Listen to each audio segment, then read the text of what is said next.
ஸ்ரீதர், பெற்றோர் ஆசிரியர் குழுவின் தலைவராக உள்ளேன். இன்று ஒரு அற்புதமான விழா நிர்மல மாதா கான்வென்ட் மெட்ரிகுலேஷன் பள்ளியில் அரங்கேறியது.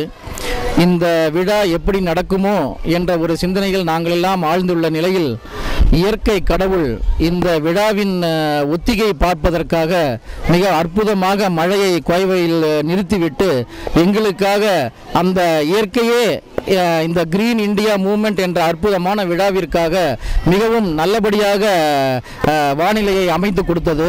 இதற்காக முதலில் இயற்கை அன்னைக்கு எங்களது பெற்றோர் ஆசிரியர் குழுவின் சார்பாக மனமார்ந்த நன்றியை தெரிவித்துக் கொள்கிறோம்.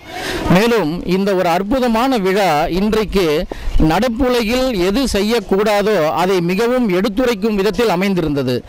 ஏனென்றால் நாம் ஒரு மரத்தை வெட்ட வேண்டுமென்றால் குறைந்தது ஒரு 5 செடியையாவது நட வேண்டும் என்ற ஒரு அற்புதமான ஒரு கருத்தை பள்ளி குழந்தைகளிடையே ஏற்படுத்தியது இந்த விழா.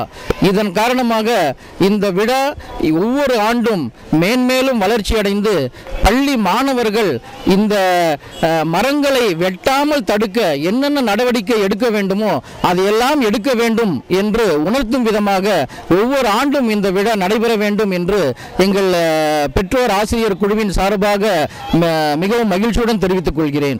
மேலும் குழந்தைகள் பல்வேறு எக்ஸிபிட்ஸ் செய்துள்ளார்கள்.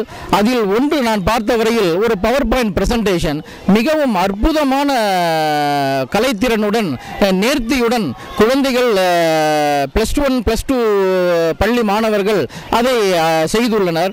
அதை பார்த்தபொழுது இந்த டெக்னாலஜி வளர்ந்து வரும் டெக்னாலஜியை எவ்வளவு அழகாக பேரண்ட்ஸுக்கும் பெற்றோர்களுக்கும் மற்றும் உள்ள விசிட்டர்ஸுக்கும் புரியும் வகையில் செய்திருப்பது மிகவும் நேர்த்தியாக இருந்தது. இதன் காரணமாக எங்கள் பெற்றோர் ஆசிரியர் குழுவின் சார்பாக இந்த பள்ளியின் நிர்வாகத்தினருக்கும் தலைமை ஆசிரியை ரோஸ்லின் சிஸ்டர் அவர்களுக்கும் மற்றும் பள்ளி ஆசிரியர் அனைவருக்கும் இதற்கு ஒத்துழைத்த அனைத்து பெற்றோர்களுக்கும் எங்கள் பெற்றோர் ஆசிரியர் குழுவின் சார்பாக எனது மனமார்ந்த நன்றியை தெரிவித்துக் கொள்கிறேன்.